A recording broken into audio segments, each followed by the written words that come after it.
Hey traders, David Frost, my strategic forecast. You're here for another episode of Common Sense Market Analysis. Today is Monday, June 26, 2023. We're looking at a daily chart of the SPY or Spider, which is the proxy for the S&P 500. What do we have on the docket today? Well, as you can see from the daily chart, they're doing the thing that we talked about them doing before they even started doing it, which is they would have to come back in the neighborhood / run a test of home base. The market doesn't like to get too far from home base, so they're pretty much doing the thing that we expected them to do. Now, the question from this point forward is this a trapdoor situation, or can they find support? Will they find support? Where will they find support? How important is that 20-period moving average? Can they go lower? We're going to answer this stuff. We're the umpire calling balls and strikes. First, let's talk about what the 20-period moving average represents. It represents an average. It's a guideline. It's not a magic number, but can provide support to the market, particularly when there's an important number / place in the neighborhood. The question is, do we have one of those neighborhoods on our hands? Sometimes the market will come up short. Let me give you an example of the market coming up short of the 20-period moving average.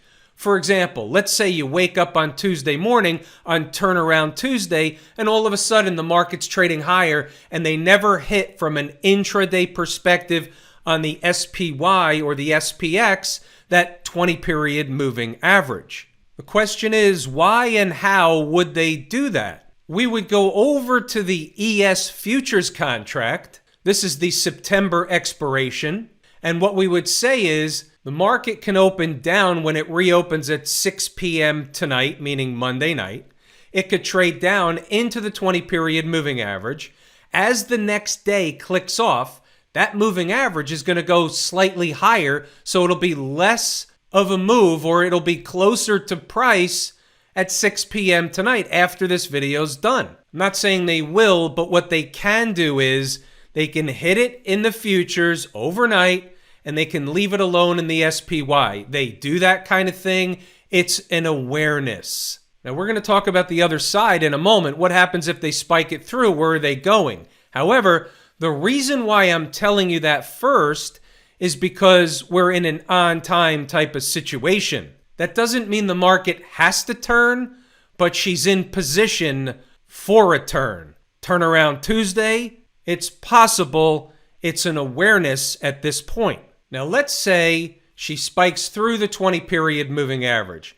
What's the important place underneath that 20-period moving average, which should produce support and a bounce back in the other direction? Now, inside the number members and live room members will certainly have the pinpoint prices tomorrow morning. However, what I'll tell you is it's below 430 and it could be as low as 426. In there are a couple of numbers that should produce a reaction back up in the other direction for at minimum of an intraday trading opportunity. What about inside the numbers? What were we talking about today in terms of the numbers? Happy Monday. They tried to rally in the overnight session. They couldn't get it going. It deserved a no dice, still leaking lower. So big picture is they're hovering over an important spot. The most recent breakout area in the sequence, you don't see it on the daily chart, you see it on other charts. It's SPY 432. This is the first thought at 0 dark 30. We think better in pictures. Right of the vertical is today's activity. And as you can see, they opened over here. They rallied up. We'll take a look at where they rallied to in a moment, whether or not it was an important place. But what you can also see is 432 here. Even in here, they were fighting 432. Did that produce bounce back in the other direction, scalp with potential type of trades? Didn't get much of the potential out of it, but you certainly got the scalp. And my scalps are different than others. Some think a scalps is 2 points. I don't. My scalps are 5 to 7. I'm never going to suggest a trade to traders in my live room or inside the numbers that can't produce 5 to 7 S&P handles. That's the bare minimum. That's where we turn it into a risk-free, emotionless trade. What about the rescue operation? For starters, they need to get above 433 and a quarter. Oh, and by the way, the next spot down was 430.75. They almost got there at the end of the day, didn't quite get there. Above 433 and a quarter, the bulls have to recapture 434 to get anything going whatsoever. We'll take a look at the chart in a moment. Not much for stocks on the move today. We had one on the board. We'll take a look at it later. At 9:07, I'm looking for 432. Obviously didn't happen right away. Other stuff happened, but I'm looking for 432. That's my morning trade that I want. Whether they give it to you out of the gate or not, it's a different story, but that's what I'm looking for. We would expect a bull-bear battle and a snapback scalp with potential situation. You got that later on in the morning. You didn't get it right out of the chute, but either way, it's the same spot. And then you got more of 433 and a quarter, and if they go up, it's 434 up to 435, yada, yada, yada. There's your 434. They got a little bit higher in the live room we were talking about, and one of the traders brought up 434.50. I had 434.80. What'd they get to a high to? 434.61, and then they turned around and went back in the other direction.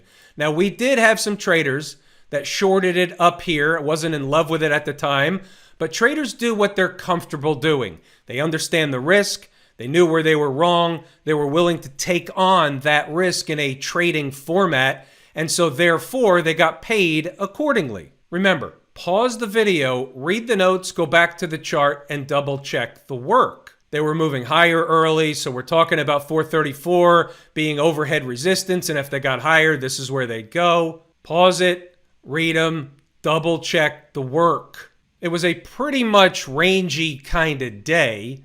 You saw the tape, you saw the 432, into the end of the day going lower. There's not much you could do with it as they're running out of time on the clock. You see the 430.75, they never did get there. That was the next price as you got later in the day that would have been of interest. But again, 432 was the number cited early in the morning. Read them, pause them, go back to the chart to double check them. It's all in here, everything you need from an intraday perspective. Stocks on the move, only had one on the board. It was Pfizer, 36.72 entry. 36.02 was the second price. They didn't get there. We'll take a look at the chart. No great shakes. Buzz cut at the open, 36.72. Came a little bit lower, went back up, gave you a base hit, and that was basically it. No harm, no foul, base hit, bunt for base hit, drag bunt, any way on is okay. What's going on over in Camp IWM?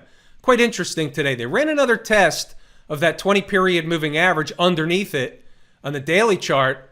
However, coming back to finish near the lows isn't great, but you still had relative strength against the S&P all day long. That's of note. It's a puzzle piece. We're putting it on the table. As you know, and if you don't know, the IWM is my favorite market leading indicator. They're caught in this area of these moving averages. Not a lot we can do about it. The only thing we can say is you got a breakup candle low here. You get below that, and all of a sudden you're into the 50. You're into this area in between no man's land where there's a gap down here, all that stuff, and they could bounce it at any of those places. We don't necessarily know, nor do we like to guess which one it's going to be. Now, the IWM turned a little bit before the SPY, so you're not exactly at this point in an on-time situation. You will be again shortly. However, today was an opportunity that they could have rallied the tape, but they did fail. That's of note. It's a puzzle piece. It's on the table. Again, IWM, favorite market leading indicator. We have downside prices in the SPY accordingly. As a refresher, you look at the weekly chart. They had a nice down week last week after making a top at the number. We're still short from a lazy swing trader perspective, the IWM. This is the trailing position. It's a risk-free, on steroids, emotionless trade at this point. What about the folks down at the transportation department? So we had that 14,970 on the board before. They hit it and pulled back, and today they went back up in that direction, almost got there, and they were up 200 points on the day, about 1.4%. Pretty good day for the canary in the coal mine, second favorite market-leading indicator. Weekly chart, anything wrong with this picture when you look at this above all the moving averages for the third week in a row? Now, this week isn't closed yet. They could do anything. But is there anything wrong technically with this chart above all the moving averages? No, they want to challenge some next important areas up above. Breakdown candle high, then you get up into these highs over here around 15,500, 16,000. Canary in the coal mine. How about the Q people? Into the 20-period moving average, closed slightly below it. Is that a federal case at this point? No, not really. Why is that? Because they have an important spot coming over here. This is what we call a breakout area. Let me explain it. Why is that? Because the market ran up to this place and pulled back. Even though it was a short, shallow pullback, they broke out again. They found resistance at the place we talked about. Certainly in the live room, we had traders took a short up there, took a swing short up there. I was already short the IWM, didn't need two of the same. But that's another place in the Qs we talked about. But this is a breakout area, so what have they done? They've come back to retest a former breakout area. Can they come a little inside of it? Sure they can. But right now, that's what's going on. Also coming into an on-time type of situation. See, all markets, while they move generally speaking the same in waves together in larger moves, they don't all do the same stuff at the same time. They're not all in an on-time situation today. Some it was yesterday or Friday, some it's tomorrow. So you see how this works. Not everything confirms something else, which is why we don't correlate markets. We treat each chart independent of one another. The financials were flat. Again, we're not going to make a federal case out of that either, but getting below all these moving averages on the daily chart is certainly going to be a problem. What do you have down here? You have a window to the world. You have white space in between where the market gapped up and where it came from, which is filling the gap down around just above $32. So if they give up these moving averages, your risk is going to be down to a spike of $32. Call it $31.90 for argument's sake. Smashmouth had some relative strength today until it didn't. Then it fell apart, finished on the lows below the 20-period moving average. Second session in a row. Coming up, on time type of situation. Might have to come down to run a test of around 145, maybe 145.35. Might want to write that down, put it on a sticky note. I'll do it for you. Have I told you how much I appreciate each and every one of you? Without you, these videos are not possible. That is true and accurate information.